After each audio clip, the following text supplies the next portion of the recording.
Selamat datang di Ruby Go ID dan kembali lagi pada di hari ke-8 ini kita akan belajar tentang layouting pada Rails.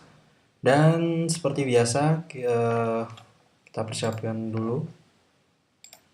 Di sini saya sudah mempersiapkan folder aplikasi yang sudah saya install Rails.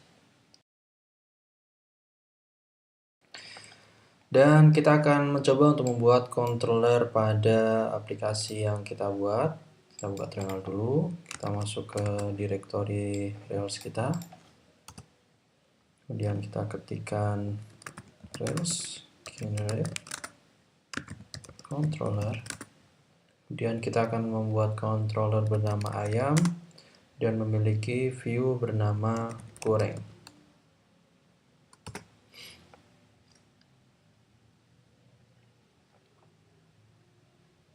Baik, jangan hiraukan yang di atas karena kita sudah sukses dalam membuat controller beserta view dan juga beberapa aset antara lain SSS, ada coffee.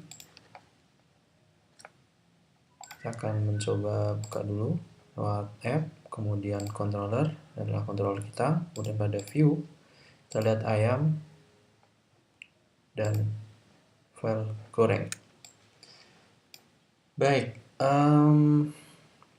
kan kita coba buka dulu apakah controller yang kita buat sudah sukses dijalankan. Kita buka routingnya dulu, dimana akan kita buka controller yang sudah kita buat pada routes.rb. Ya, kita lihat get ayam goreng, artinya double biar tidak bingung. Oke, kemudian akan kita jalankan dulu servernya. Kita ketikkan Rails, kemudian spasi S. Ya, kita lihat berjalan. Kita tunggu sejenak. Dan aplikasi server pada Rails sudah dijalankan pada port 3000. Kalau ingin melihat bagaimana untuk menjalankan pada port 80, silahkan buka di part sebelumnya tentang penginstalan Ruby. Baik, kita buka dulu di localhost pada server 3000 pada kontrol ayam dan view goreng. Ya, kita lihat sudah muncul. Baik, dalam melihat view pada Rails yang sudah dijalankan pada browser, kita akan melihat bagaimana struktur di dalamnya. Kita lihat di sini ada title, kemudian linknya di sini berubah menjadi CSS ya. Sebelumnya CSS karena memang Ruby mengenerate dari file style bertipe SCSS kemudian dikompil menjadi CSS, dan untuk cara penulisan SCSS maupun CSS dan sebagainya nanti akan kita coba bahas. Dapat kita lihat di sini ada CSS baik dari ayam dan application ya. Ada dua.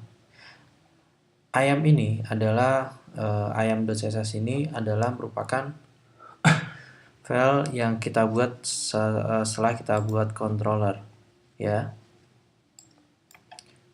Kalau application ini merupakan file yang sudah ada semenjak Rails diinstal, jadi semacam aset bawaan, termasuk juga di sini ada jQuery ya, di sini ada ayam.js, kemudian application JS juga, dan di sini terdapat token buat CSRF. CSRF ini berguna untuk ketika kita mengirim form, ada alamat enkripsi di dalamnya yang berfungsi sebagai keamanan. Sebagai contoh, ketika kita mengirim form, kita bisa saja mengirim form dari beda halaman, bahkan beda website dari website aplikasi kita. Nah, untuk mengamankan hal-hal seperti itu diperlukannya semacam token. Token ini semacam, kalau teman-teman belajar PHP sama juga seperti session. Jadi apakah biasanya kalau di beberapa framework menggunakan CSRF token. Nah, Ini nanti token ini akan disamakan dengan token pada session. Apakah nanti sama atau tidak? Ketika sama, form akan diproses. Ketika tidak, maka akan diberikan peringatan, dan lain sebagainya. Kemudian di sini ada body. Ini adalah isi dari file view kita. Baik, kita akan belajar bagaimana struktural folder di dalam Rails. Kita bisa lihat di sini. Kita bisa masuk pada directory app, kemudian masuk di view. Di sini ada folder ayam. Dan di sini ada goreng. Dan isi dari view kita adalah cukup pada ini. Kenapa hanya ini? Nah, nanti kita akan belajar pada di part 2 ya, pada layouting error part 2. Nah, untuk awal ini kita akan belajar bagaimana layout. Bagaimana fungsi dari beberapa aset tag dari ROR ini yang bisa kita manfaatkan. Nah, bisa kita lihat di sini dari folder layout ada application. Nah, ini merupakan layout dari standar Rails. Fungsinya buat apa? Nah, mungkin sedikit akan kita bahas pada part 1 ini. Layout ini merupakan fungsinya sebagai template master dari sebuah website. Jadi, saya geser dulu. Jadi fungsi ini kita tidak perlu mengganti, bahkan kita tidak perlu menuliskan header, kemudian footer, namun kita cukup menuliskan isi dari masing-masing halaman. Seperti halnya kita lihat pada beberapa website. Ketika kita pindah halaman, header dan footer masih sama, namun isi dari kontennya berubah. Kemudian kita klik pada halaman-halaman tertentu seperti kontak, itu juga berubah isinya saja, namun untuk header dan footer masih sama. Nah, itulah fungsi dari layouting pada Rails ini. Nah, di sini terdapat beberapa tag HTML standar seperti title, head, body, ya. Nah, di sini ada yang berbeda dari tag HTML, yaitu ada namanya style sheet link tag. Ini fungsinya apa? Apabila kita menuliskan ini bawaan dari ketika kita install Rails, ini sudah standar seperti ini tampilannya ya. Fungsinya style sheet link tag ini dia akan mengenerate ya dari file SCSS maupun CSS yang berada pada folder app, kemudian masuk ke aset ya, kemudian masuk ke style sheet. Dan application CSS ini juga akan secara otomatis akan di-generate di sini, artinya akan di-generate menjadi tag HTML dalam mengambil style sheet, dan juga CSS ini juga akan di-generate juga menjadi CSS ya. Dan sama juga dengan JavaScript include tag, ini juga sama akan mengenerate seluruh file di dalam folder app, kemudian masuk ke aset, dan JavaScript ini akan dikompil semuanya ya. Kemudian CSRF ini tadi seperti yang saya jelaskan, token CSRF itu juga akan di-generate. Nah, kemudian yield ini merupakan yang akan kita isi nantinya di sini ya. Isi dari file view yang akan ditampilkan. Kemudian ada beberapa hal lain seperti image tag, kemudian video tag, audio tag, dan auto discovery link tag. Image tag ini sama juga seperti kita dalam memunculkan image dalam HTML, namun ini di Ruby on Rails ini kita dibuat sangat mudah dengan cara kita tampilkan dulu ya, seperti ini. Kemudian kita ketikkan image, kemudian tag, kemudian di sini tulis nama image-nya ya, seperti itu. Nah, ini contohnya seperti ini ya. Ini nanti akan muncul, yaitu mohon maaf, maksud saya file ini ya, ini berada pada file folder public ya. Kemudian kita buat namanya folder image. Kita akan buat di sini folder bernama image. Akan kita coba untuk munculkan file ini, namun akan kita coba untuk kita cari dulu gambarnya. Kita cari PNG saja. Kemudian kita kopikan di folder my app, kemudian masuk ke folder public dan masuk ke folder image. Kita pastekan. Oke, kita rename dulu ini biar mudah, menjadi A mungkin ya. Ya, dan di sini sudah terdapat. Kita masuk di folder public dari aplikasi kita. Kemudian masuk ke folder image dan ini sudah terdapat ya, file A. Kita ganti dulu di sini A. Ya, kita save. Dan apa yang terjadi? Kita coba refresh. Ya, seperti ini. Nah, nantinya dari penulisan aset tag seperti ini itu akan dikompil secara otomatis pada file HTML menjadi, kita coba inspect elemen saja, menjadi seperti ini ya. Ini adalah standar tag dari untuk memunculkan image pada HTML, akan dikompil secara otomatis pada Rails.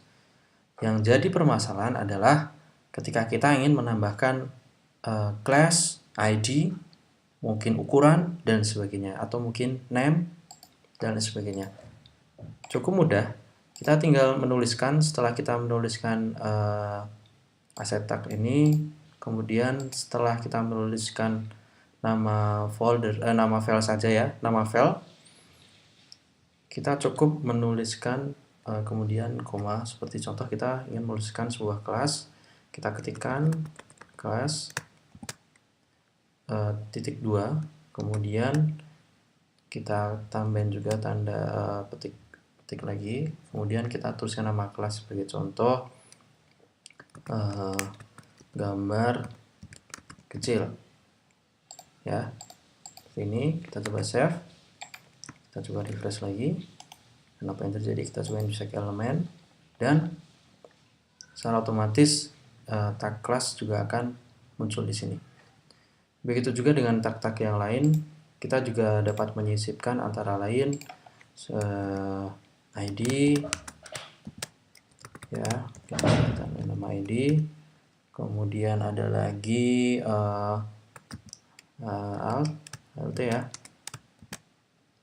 nama LT, kemudian bisa kita tambahkan ukuran ya. Dalam ukuran secara pixel kita cukup menuliskan size T2, kemudian petik lagi, kita kasih ukuran sebagai contoh 40 kali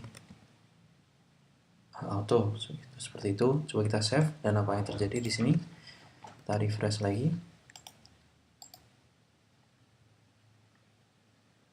Ya, kita lihat di sini size-nya tidak masuk karena di sini size kita berikan seperti ini. Oke, kita akan coba berikan sebuah value berupa ukuran integer. Kita save dan kita refresh lagi, dan yang terjadi adalah secara otomatis akan berubah menjadi 40-30 ya, width-nya itu panjangnya, kemudian height itu tingginya ya. Ini 40 itu buat width-nya, kemudian jadi width height. Kan kita coba apabila hanya menuliskan 40, coba kita lihat.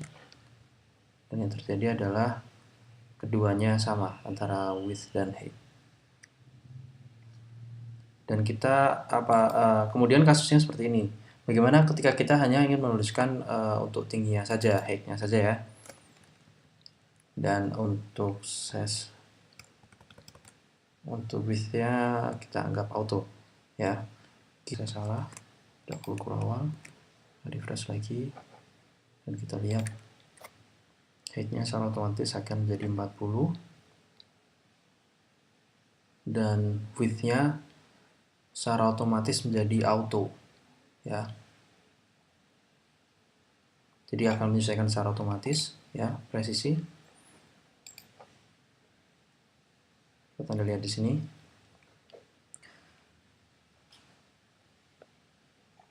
Ya. Untuk image saya rasa cukup. Lalu juga kita juga dapat menuliskan menampilkan sebuah video.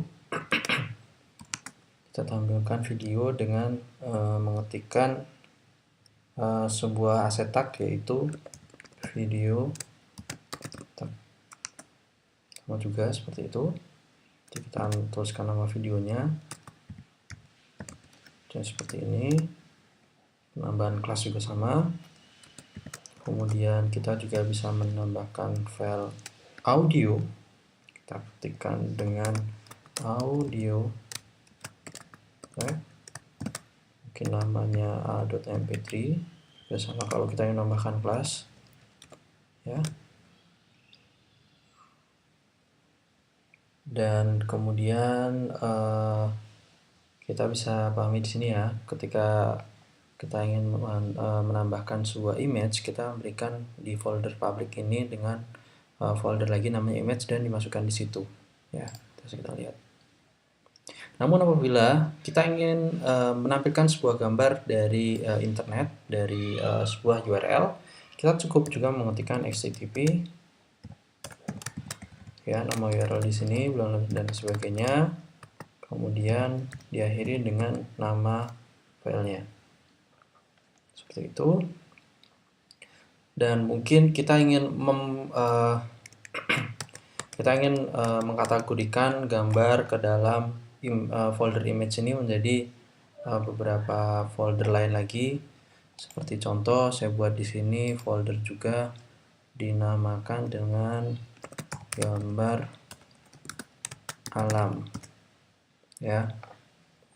Kita cukup di sini menambahkan sebelum nama file, kita cukup menambahkan gambar alam dan slash seperti ini. Apa yang terjadi di sini ya. Kita masuk ke folder image, kemudian gambar alam, kemudian nama filenya ya, seperti itu. Karena ini saya tidak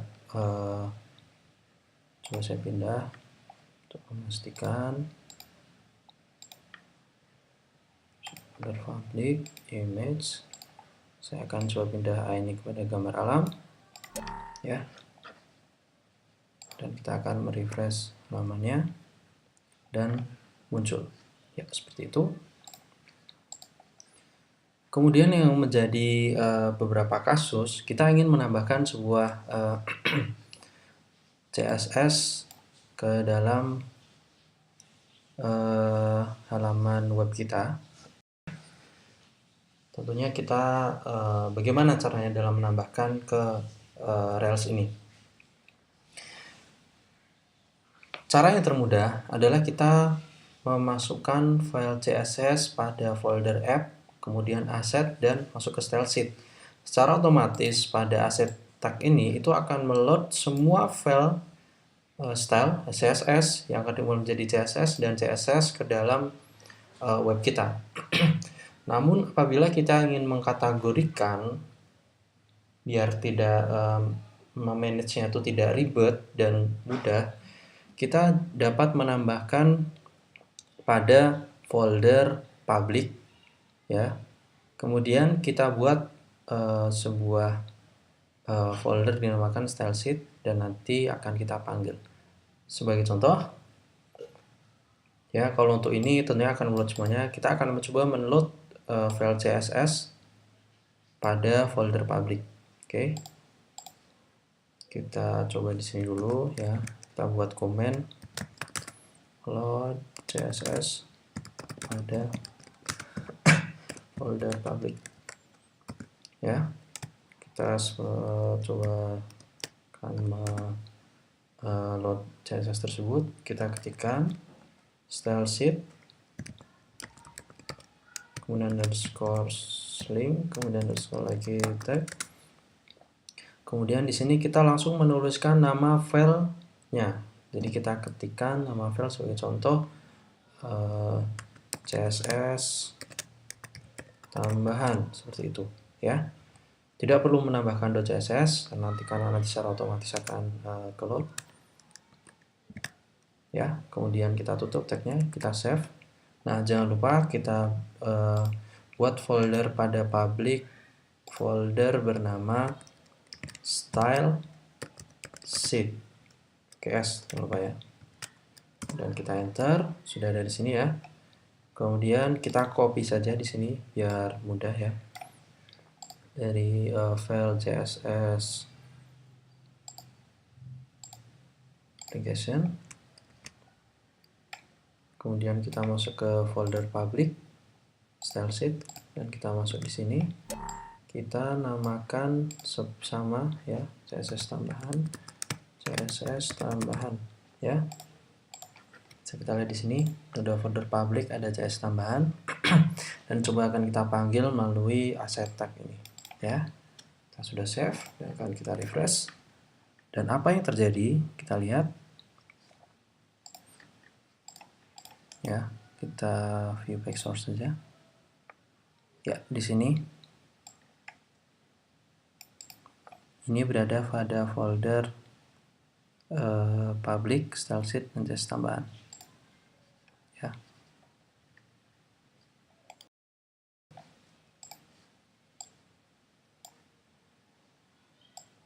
Cukup mudah, kita cukup menuliskan seperti ini dan secara otomatis pada Rails akan terkompil seperti ini. Begitu juga dengan JavaScript.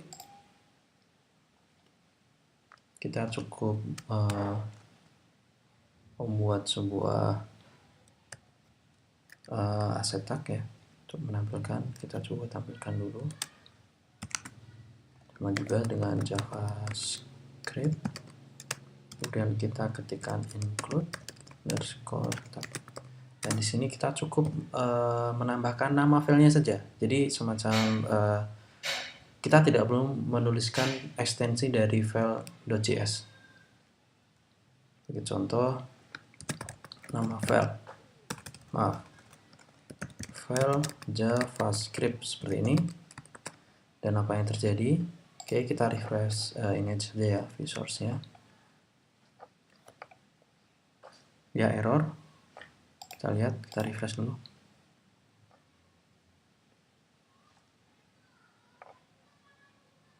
Oh, mohon maaf, belum ditutup ya.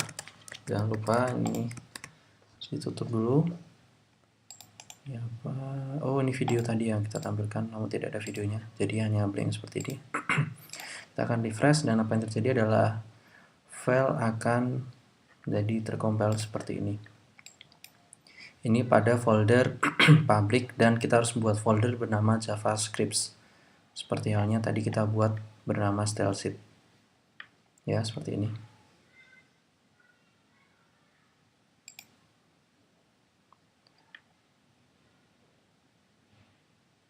Kemudian ada beberapa kasus kita membutuhkan file CSS yang bukan hanya 1-2 file atau mungkin 5 file. Kita dapat menambahkannya dengan cara kita ketikkan di sini ya. Setelah kita seperti contoh di sini kita akan menambahkan file. Kita tidak perlu mengetikkan asset tag seperti ini lagi. Contohnya set tambahan CSS tambahan 1, CSS tambahan 2, tidak seperti ini. Kita lihat di sini kalau kita compile sama juga akan muncul, namun di Rails tidak seribet ini. Kita cukup menambahkan koma dan kita tambahkan file nama filenya saja di sini, CSS tambahan 2 seperti ini. Karena nanti di sini juga akan terkompil sama seperti ini. Oke, akan kita refresh dan yang terjadi adalah sama. Ya. Baik, seperti halnya juga JavaScript juga sama juga, kita dapat menambahkan file dengan menambahkan koma, kemudian kita tambahkan seperti stylesnya di sini ya, sama juga seperti itu. Dan baik, untuk part 1 ini sepertinya saya cukup untuk pembahasan aset tag, dan untuk nanti part 2-nya akan kita coba bahas sekali lagi tentang bagaimana layouting pada beberapa hal, baik dari struktur layout pada Ruby dan lain sebagainya. Nah, untuk part 1 ini untuk layouting Rails cukup sekian, dan terima kasih. Untuk pertanyaan maupun komentar maupun saran kritik silahkan komen di bawah, dan terima kasih dan selamat berjumpa kembali pada Rubiku ID. Terima kasih.